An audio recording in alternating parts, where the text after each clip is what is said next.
Hey guys, welcome back to the Joe Silverback Show. I'm your host, Joe Bunton, and today we're going to talk about in-laws and extended family in the child rearing years for mothers and fathers and their husbands and wives, parents, usually mothers, whom there can be a great deal of friction, and there can also be a great deal of support and wonderful love and beauty. So today I was over at a friend of my son's home, and I got to see something that was quite beautiful, that reminded me of my early years as a parent. His sister and her husband's beautiful 4-year-old daughter was, when I first pulled up, some woman was walking with her up to the house, and when I got inside and I was introduced, it was the father's mother, so the grandmother on the father's side. And after going upstairs and going over some video production stuff with my son's best friend, I came downstairs, and the mother-in-law, the grandmother-in-law, had the 6-month-old boy in her lap, his head sort of resting in her bosom, and the 4-year-old granddaughter at her side. And the father, the grandmother's son, after a brief interlude, said, hey, he had to get to some work. And the beauty that I saw there was this extended family which gives support to the mother and father, to the husband and wife, and gives them, this was, kind of the dinner hour, gives them a break, husband's coming home, wife's got stuff going on, they've got stuff going on, nobody wants to be in the way, and at the same time, there's this peaceful, harmonious, beautiful, loving expression on this little baby's face because he's in grandma's loving belly and bosom. And the other daughter, the 4-year-old, is there acting as the elder child, not acting, being the elder child. And it reminded me of our family life. Now, rewind a bit. No mother-in-law in the home, it's just husband and wife and the new family. One of the things that my mentor made really clear with me, that it was part of my silverback protective role to make sure that I drew a line in the sand, and that line meant that nobody in my family, not my sisters, which I have 3 very strong sisters, and not my mother, which I have a very, very strong mother, not my grandmother, not my father, not anybody was going to cross that line. And that line represented my wife's supreme role as the matriarch in our home. So that's a fundamental principle of nature that has to be honored and respected by everybody in order for anything in an extended family atmosphere to work. Some cultures marry into their own cultures for this very reason, because they know what they're getting into and they don't want any friction and tension, and they've got the hierarchy arrangement set up where the husband goes to work and the mother stays at home and takes care of the home and takes care of the children, and her mother comes over and maybe her sister comes over, and that's not the way it is in every culture and in every household. So in my home, that's not the way it was. I grew up with a single mother and 3 sisters, and my father bailed, and my mother basically became the rock of the family. And when we were having family and children, I didn't know and have the same experience as my Jewish wife and her family dynamics. Our family dynamics were much more independent. You're independent, your parents are independent, you're independent from them. Her family dynamics, the parents live for their children and they live for their grandchildren, and that's all there is. And so when my sisters were first coming over, I had to let them know that they needed to show respect to my wife. And if they didn't, they couldn't come over.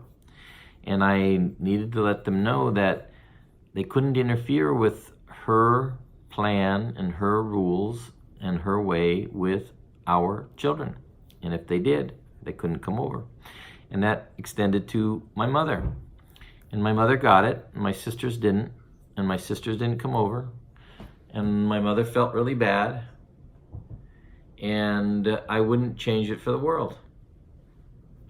Now, my in-laws, my mother-in-law,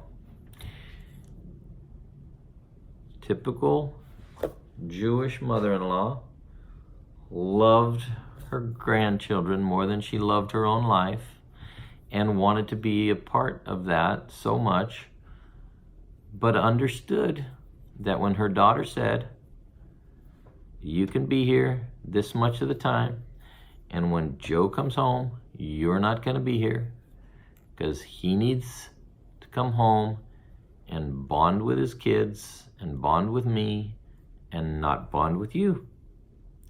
So that's a tricky negotiation. And I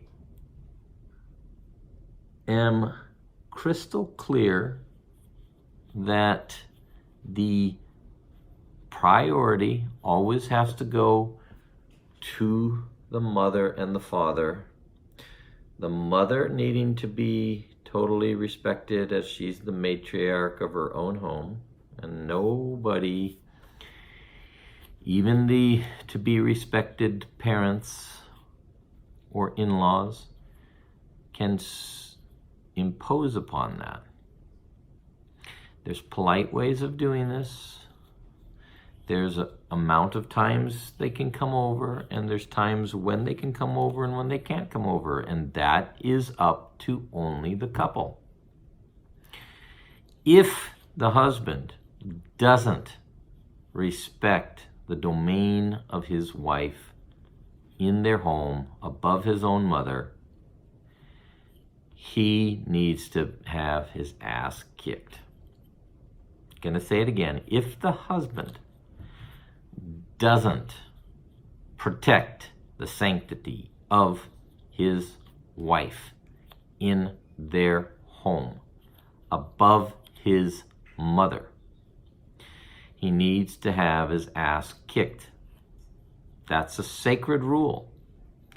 That is whom he married. He didn't marry his mother. And there's plenty of cultures where men are dolts when it comes to this.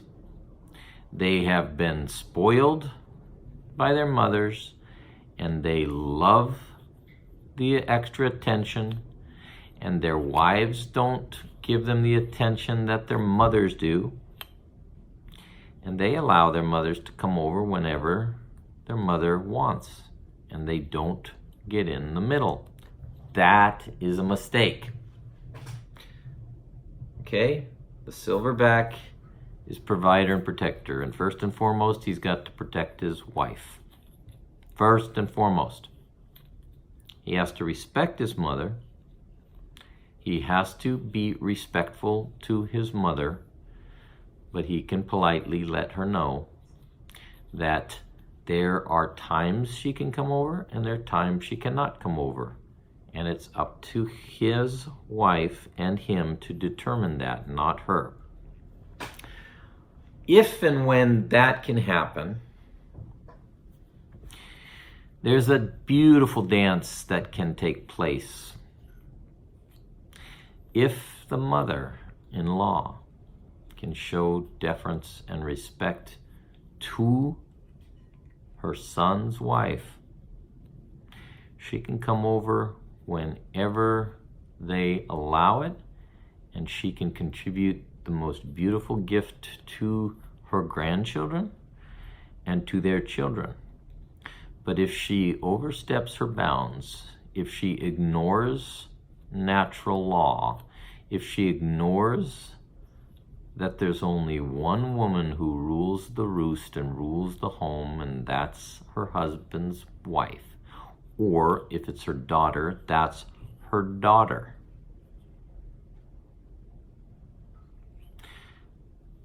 Extended family is an incredible thing.